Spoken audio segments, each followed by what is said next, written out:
¿cómo están? Capítulo 1 o fracción 1. Hoy, en este episodio vamos a hablar para ustedes, de los padres, la influencia de los padres para que tengamos este presente. Por ejemplo, ¿de qué tipos de padres? Vamos a iniciar con esos líderes, esos que se han forjado sublimemente desde siempre, desde tiempos inmemoriales. ¿Para qué?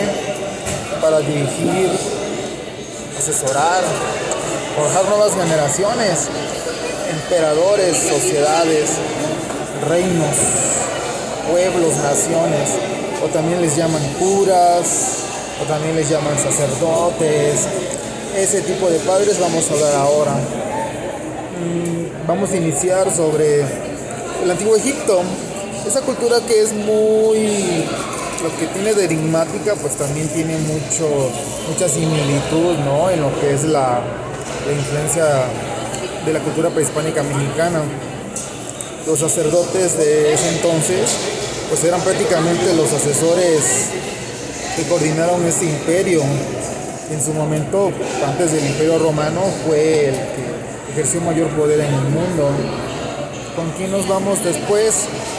Los griegos, todos esos sacerdotes que incluso también coordinaban, eran matemáticos, eran astrónomos, eran biólogos, físicos.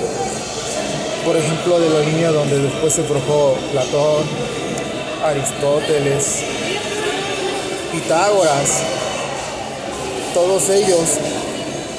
¿Qué pasó después? Sus influencias fueron tan grandes que los griegos llegaron a conquistar Egipto. De ahí proviene la línea de los Ptolomeos, ¿no? Hasta donde terminó, hasta que Julio César llega. Y posteriormente Marco Antonio, y al último Octavio César, pues termina con la dinastía, cuando Cleopatra le dice adiós al reino. Pero no se detienen ahí esos sacerdotes, siguen forjándose. Los imperios llegan a tener un ciclo, pero ellos después tuvieron su influencia también en Roma, esa aldea muy pequeña en el Tíbet, que argumentan metafóricamente llegó a ser la dueña del mundo, pero no de su avaricia. Eso también es un comentario que se llega a expresar. Aún así termina el Imperio Romano hasta el siglo VI de nuestra era. Sin embargo, recordemos que posteriormente, si nos vamos un poco más allá, donde tuvieron una influencia histórica en el presente, fueron los correspondientes a los que tomaron Tierra Santa, los que ayudaron a Corazón de León. Al final, incluso dicen que fueron tan poderosos que hasta el Papa les pedía prestado dinero. Eso maneja la historia. Los caballeros templarios, era una orden de sacerdotes, una orden que de alguna manera se les atribuye que fueron los primeros banqueros de la historia, los creadores de la tarjeta de crédito, aquellos que hacían los pagarés, las primeras transferencias en el mundo registradas, unos genios en la cuestión de lo que fue la economía, y sus construcciones ahí están todavía. ¿Qué pasa después de ellos? Otros sacerdotes que influyeron mucho, los de Enrique VIII, el que era como su tutor, el que lo crió prácticamente en su cuestión académica, que hizo de él también una persona muy culta, muy experta en lo que era astrónomo, era químico, conocía mucho de leyes, era un humanista. Él fue Wolsey, fue prácticamente el precursor, el reformador de lo que fuera lo que es la iglesia ahora anglicana. Fue el primero que empezó a tener las ideas de que era momento de una independencia en ese sentido, y se logró. No lo vio él consumado como tal, por cuestiones también que se dieron entre ellos, pero en honor a este episodio, Wolsey no puede quedar fuera.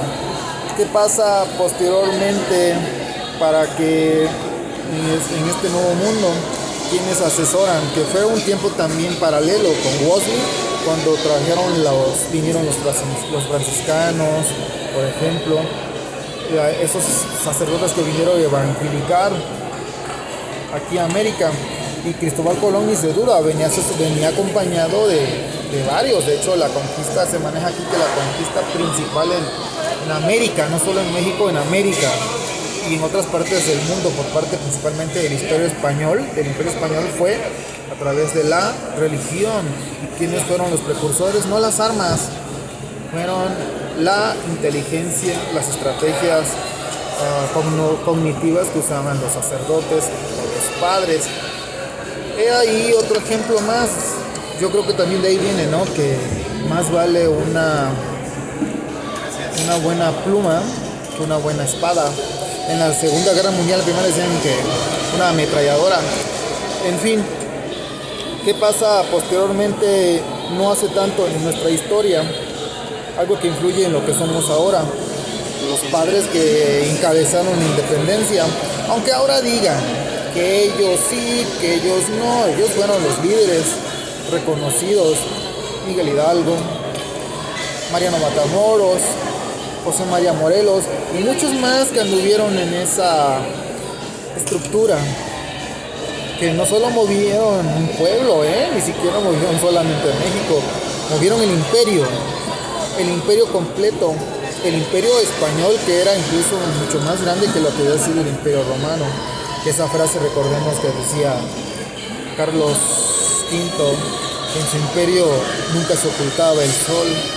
Ni siquiera pudo conocer todo eso que le correspondía jurisdiccionalmente como emperador. Y un poco más adelante, Benito Juárez se formó también por influencia de padres, de sacerdotes. Porfirio Díaz y todas esas personas, Nicolás Romero, todos ellos tuvieron influencia de lo que era la formación sacerdotal. En fin, que cerramos con Maximiliano, un padre que fue su asesor, fue el que al último, la última, no sabemos qué hablaron, pero fue su última conversación registrada oficial, donde él al final decidió defender su honor y lo cumplió, lo defendió hasta sus últimos momentos. Posteriormente continuaremos con esto, pero de ahí cómo debemos reconocerle a los padres todo ese proceso de forjación, sí, de antes, de nuestros antecedentes, pero también de nuestro presente. Estamos en comunicación y gracias por seguir aquí. Saludos, hasta pronto.